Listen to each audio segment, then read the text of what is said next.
Marami ka na bang natutunan sa Mavs?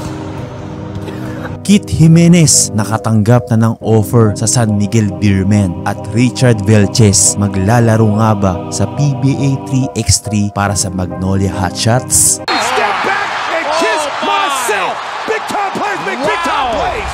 Woo! Yo, what's up mga ka-big time? Meron tayong mainit-init na mga balita na pag-uusapan ngayon. Nitong nagdaang araw nga ay kinuha ng San Miguel Beermen si Kit Jimenez sa PBA draft at sumabak agad si Kit sa mga practices sa San Miguel Corporation Gymnasium. Todo bigay nga ang former Mavs phenomenal player sa araw-araw na ensayo niya para sa San Miguel. At ngayon nga ay nag-post sa Facebook ang Filipino sports journalist na si Snow Badwa na ayon sa kanyang source ay nabigyan na daw ng offer sheet si Kit Jimenez ng San Miguel. Banggit pa niya na nagiging impressive daw si Kit sa mga ensayo niya sa San Miguel at marami daw nagugulat sa pinapakitang performance ni Kit Jimenez. At ayon sa kanya ay ang isang problema nga lang daw ay ang guard position ng San Miguel ay fully loaded.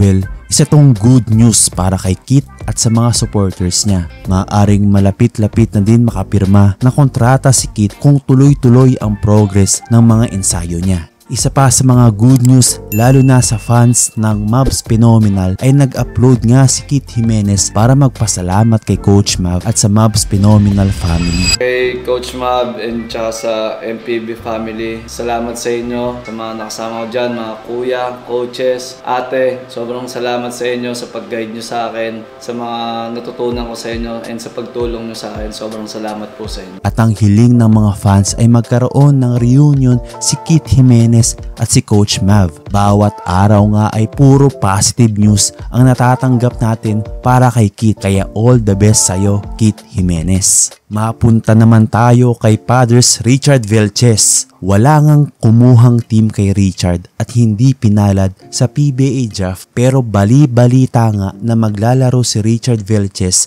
sa PBA 3x3 para sa Magnolia Hotshots. Nung isang araw nga ay nakasabay ni Kit Jimenez si Richard para mag-ensayo sa San Miguel Corporation Gymnasium. At makikita nga dito na kasama ni Richard Velches ang mga players ng Magnolia Hotshots kasama ang PBA veteran point guard na si Mark Baroka, ang angas ng tondo na si Polly. At sa video nga ay nakikipagkulitan si Richard kila Mark Baroka at Polly. Biglang tinanong ni Polly si Richard na marami ba siyang natutunan sa Mavs at ang sagot ni Richard Velches ay sobrang dami.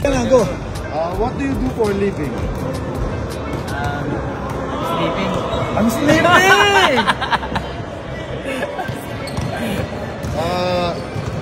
Marami ka na bang natutunan sa Mavs? Dami. Sobra. Dami. Sobra kaya nga. Taguan, check to the point. Hindi, magkano kita nga mo yung vlog ka? Sa vlog ko. Wala pa naman kuya. I-start pa lang naman po. Na-monetize ka na ba? Yes. Right na yan, na-monetize ka na. Baka 1 million na yun. Wala. Lagi kasama si Bakmak. Bakmak ako. Nagpapalit mo. Vlog. Interview si Kuya Don. Si Gapo. Don din? Vlog na? Si Kuya Don, in-interview niya. Si Gapo. Si Mac. Vlog. Kasi lagi sila nang malabas, sayang din eh.